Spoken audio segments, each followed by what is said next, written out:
Hello friends, welcome back to my new video. तो friends, आज के हम इस वीडियो में समझेंगे प्रेजेंट कॉन्टिन्यूस टेंस के बारे में। सबसे पहले कॉन्टिन्यूस शब्द का मतलब समझिए। कॉन्टिन्यूस का मतलब होता है लगातार। ठीक, क्या होता है? लगातार। ठीक, जैसे आप गए, ठीक है, आपने जाकर, जैसे आप गए, ठीक, समझिए आप गए और जाकर के आपने देखा कि कोई काम चल रहा था। ठीक, ये कोई काम था जो पहले से चला हुआ आ रहा था और आप गए तब भी ये चला ही आ रहा है। सही है। जैसे आप, मम्मी ने आपसे बोला, ठीक, आप कि आपके बड़े भाई के लिए कि जाओ ऊपर देखो आपका भाई क्या कर रहा है, तो आप जाकर के बोलेंगे कि भाई तो पढ़ रहा है। यानी आप गए तो वो पढ़ाई कर रहा था, आप पहुँचे तब भी वो पढ़ रहा है।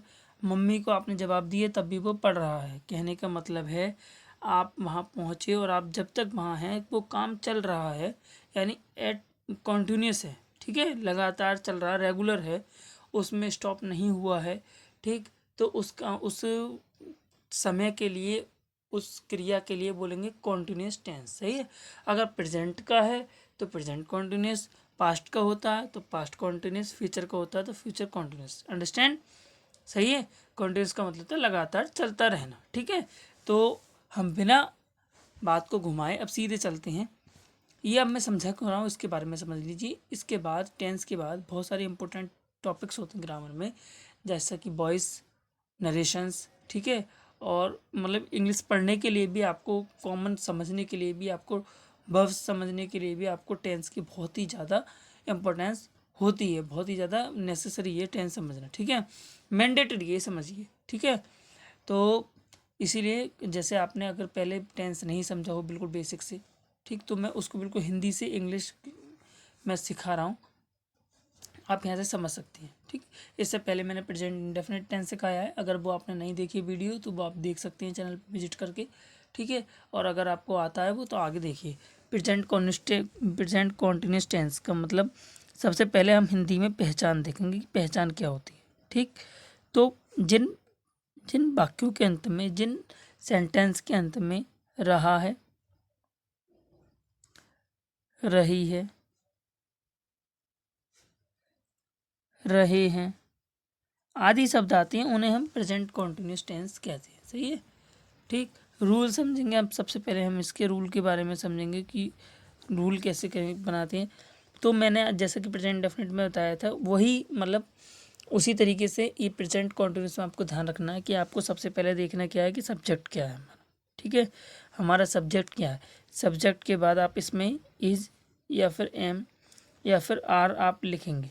अब इज़, एम, आर किस किस के लिए लिखते हैं वो मैं अभी बताऊंगा। ठीक है, पहले सिर्फ आप इतना समझिए, सब्जेक्ट के बाद is, am, are plus verb की फर्स्ट फॉर्म, उसमें I N G plus object plus other word, उसके बाद आप लिख सकते हैं अगर टेंस में दे रखे हैं तो मैंने रूल बोला subject plus is, am, are plus verb की first form I N G, उसमें ऑब्जेक्ट। तो देखिए इज किसके लिए आता है?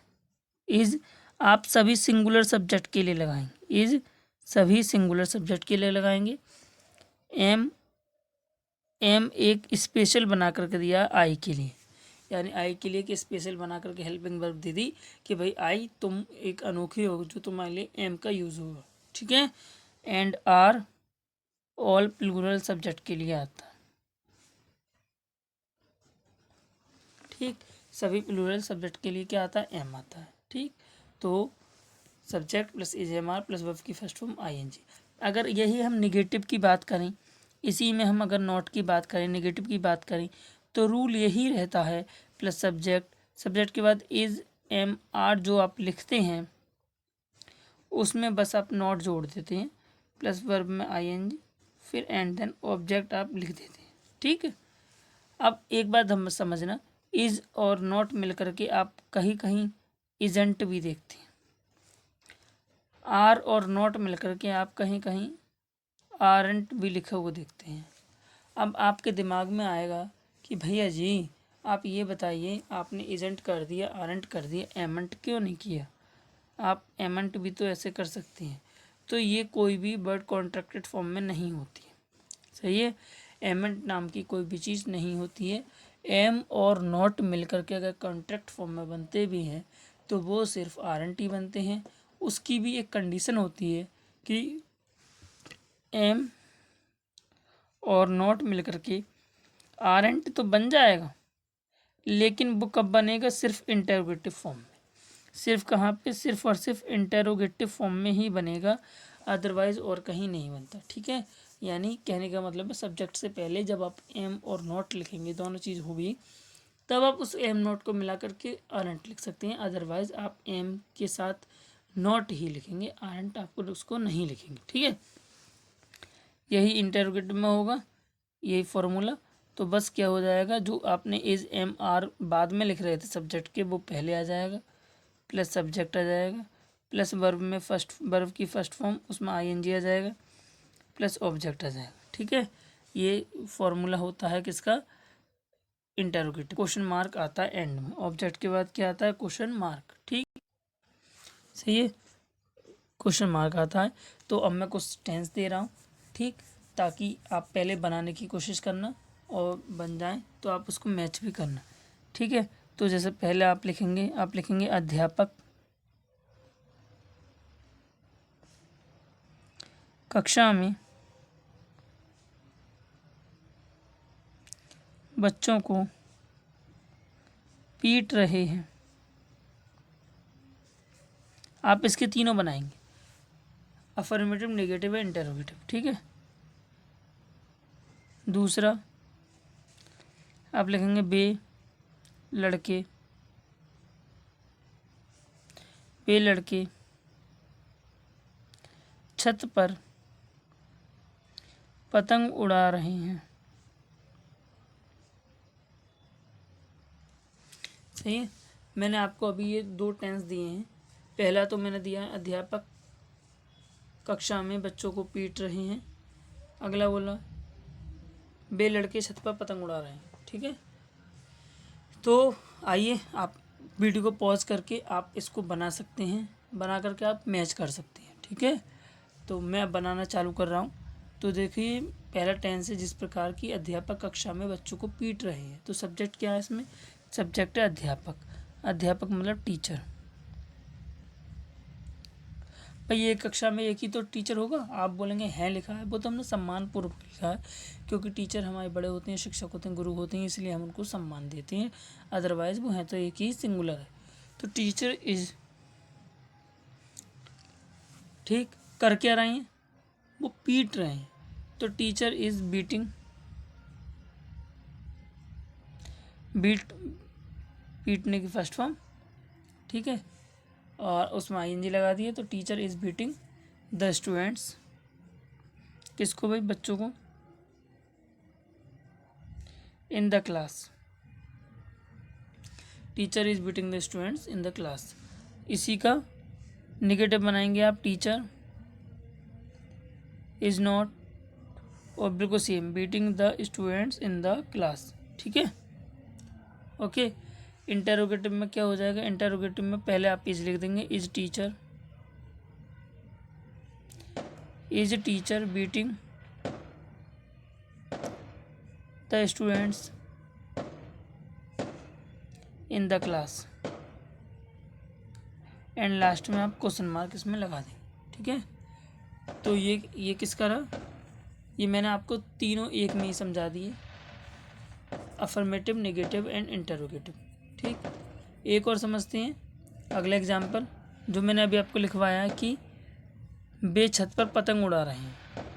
बे छत पर पतंग उड़ा रहे हैं यानी बे लड़के छत पर पतंग उड़ा रहे हैं, सॉरी मैंने बोला था बे लड़के यानी दीज बॉयज़। अब बे लड़के मतलब दीज बॉयज़ प्लूरल है, और प्लूरल के लिए हम क्या लगाते हैं? आर।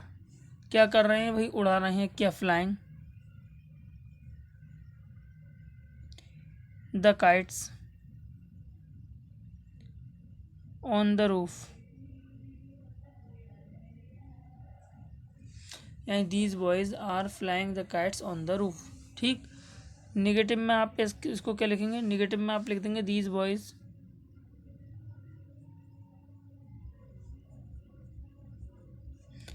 आर नॉट, और पूरा same, flying the kites on the roof. अगले में आप क्या लिखेंगे? आर पहले लिख देंगे, बस are these boys are these boys flying the kites on the roof and then question mark। ठीक है, तो आप यहाँ आपने समझा कि प्रेजेंट कॉन्टिन्यूस टेंस क्या है, सही है। लेकिन इसी के साथ इसका कुछ एक नोट पॉइंट है, वो और ज़रूर आप ध्यान में देंगे, मैं अभी आपको बता रहा हूँ। देखिए, प्रेजेंट कॉन्टिन्यूस टेंस को बनाते वक्त आपको कुछ वर्ब्स ध्यान में रखनी है। वो कौन सी होती हैं? वो वर्ब्स वो होती हैं जो कि कभी भी कॉन्टिन्यूस में नहीं आती हैं, यानी कॉन्टिन्यूस उनका कभी भी नहीं बनता है, तो उसको हम कहते हैं non continuous form verbs. Non continuous verbs. Non continuous verbs का मतलब होता है कि ये वर्ब कभी भी कॉन्टिन्यूस टेंस में नहीं आएंगे, ठीक है, ये इंडेफिनिट टेंस में आएंगी। जैसे पहली मैं बात करूं, जैसे सी देखना, हियर, स्मेल, टेस्ट, ठीक। और आगे आप लिखेंगे इसी के साथ नो, लव, हेट, एडोर, ठीक, और ईटीसी, यानी और भी ऐसी बहुत सारी वर्ब्स कुछ होती हैं, लेकिन ये इम्पोर्टेंट है, इनको आपको ध्यान में रखनी है। जैसे होता क्या है, टेंस में दे देगा आई एम नोइंग यू, मैं आपको जान रहा हूँ। आई एम लविंग यू, मैं आपसे प्यार कर रहा हूँ। तो भाई ये कोई एक्शन थोड़ी ना जो होता वो दिख रहा है, ये बताओ। मैं आपको जान रहा हूँ, ये तुम्हें दिख रहा है कि हाँ वो जान रहा है? ये और एक्शन चल थोड़ी ना रहा है कि हाँ कल से जान रहा है, अब भी जान रहा है, एक घंटा हो गया अभी भी जान रहा है, अब भी जान रहा है, 1 घंटे तक जानता रहेगा, ठीक। ऐसा कुछ थोड़ी ना होता है, सही है। वो तो ऑलरेडी मेंटल है, मतलब ये तो मेंटल सिचुएशन है कि वो आपको जानता है, वो आपसे प्यार करता है, वो आपसे नफरत करता है, वो आपको मतलब हमें वो सुनाई दे रहा है, हमें स्मेल आ रहा है, हमें टेस्ट आ रहा है, हमें दिख रहा है, हम उसको लाइक कर रहे हैं, हम उसको डिसलाइक कर रहे हैं, ठीक। तो ये हमारी अंदर की भावना है, यानी ऐसे वर्ब्स जो कि एक्शन में नहीं हो, नॉन एक्शन है भाई ये क्या, ये फीलिंग वाले वर्ब्स हैं, और फीलिंग वाले वर्ब्स कभी भी कॉन्टिन्यूस फॉर्म में नहीं आते, ठीक है। ये बात आपको ध्यान में रखनी है, इन वर्ब्स को विशेष कर ध्यान रखना है। करता क्या एग्जाम में, ये वर्ब्स लिख के दे देता है, फिर आप कहेंगे हाँ ये तो ठीक है, सही है, इज एम और आई एन जी, ठीक, ओके, सही, लेकिन गलती तो वही है, ये आपको पता नहीं है कि ये कॉन्टिन्यूस फॉर्म में आती ही नहीं है, सही है। अगर आपको पता होगा तो आप गलती पहचान पाएंगे, गलती तो वहीं पे देगा, ठीक। तो अगर आपने ये चीज़ इससे पहले नहीं पढ़ी थी, नहीं सुनी थी, तो ज़रूर बताना, और उम्मीद करता हूँ कि कॉन्टिन्यूस टेंस तो आपने पढ़ा ही होगा, और अगर नहीं भी समझ में, मतलब पहले नहीं पढ़ा था, अब समझ में आया है, तो मेरा इस वीडियो बनाने का मकसद पूरा हुआ। यही उद्देश्य रहता है मेरा कि जिन बच्चों ने बिल्कुल बेसिक से नहीं पढ़ी है, जिन हमारे भाई बहनों ने क्या कहते हैं कॉन्वेंट स्कूल में नहीं पढ़े, या फिर बचपन से उस लेवल से वो ट्यूशन्स या फिर नहीं कर पाए, और अब कॉम्पिटिटिव लेवल पे आकर के या अब वो देखते हैं कि हमें पैसिव वॉइस सिखा रहे हैं, नरेशंस सिखा रहे हैं, उसके लिए हमें टेंस नहीं आ रहे, तो आप का ये बहुत अच्छा अवसर है कि आप यहाँ से समझ सकते हैं, ठीक। टेंस वगैरह आप यहाँ से देखिए, ठीक, समझ में आए तो वीडियो को लाइक करें, कमेंट करें, शेयर करें, और चैनल को सब्सक्राइब करना बिल्कुल ना भूलें, ताकि हम ऐसी आगे और भी वीडियो बना सकूं, ठीक है। मैंने अभी आपको प्रेजेंट इंडेफिनिट टेंस और प्रेजेंट कॉन्टिन्यूस टेंस सिखाया है। मैं आपसे वादा करता हूं कि मैं आपको पूरा टेंस कराऊंगा, इसके बाद परफेक्ट टेंस, परफेक्ट कॉन्टिन्यूस, फिर पास्ट के चारों, फिर फ्यूचर के चारों, ये सब एक सीरीज़ में ऐसे चलता रहेगा, वीडियो आती रहेंगी। आपको बस करना क्या है, आपको लगातार देखना है वीडियो को और समझना है। जो चीज़ समझ में नहीं आए कमेंट करना, मैं उसको दोबारा वीडियो बना करके दोबारा समझाऊंगा, मेरा ये काम है आपको समझाना। जब तक आपके समझ में नहीं आएगा मैं जब तक समझाऊंगा, सही है। ऐसे समझिए आपका बड़ा भाई आपके पीछे पड़ गया, जैसे घर में होता है ना बड़ा भाई गाइड करता है, उसी प्रकार में, ठीक। बेझिझक होकर के कमेंट कीजिए, आपको जो समझ में नहीं आ रहा है ये आपका बड़ा भाई सुनेगा और उस प्रॉब्लम का सलूशन ज़रूर ज़रूर ज़रूर करेगा। तो वीडियो अच्छी लगी हो, वीडियो को लाइक करें, कमेंट करें, चैनल को सब्सक्राइब करें। Thank you. For your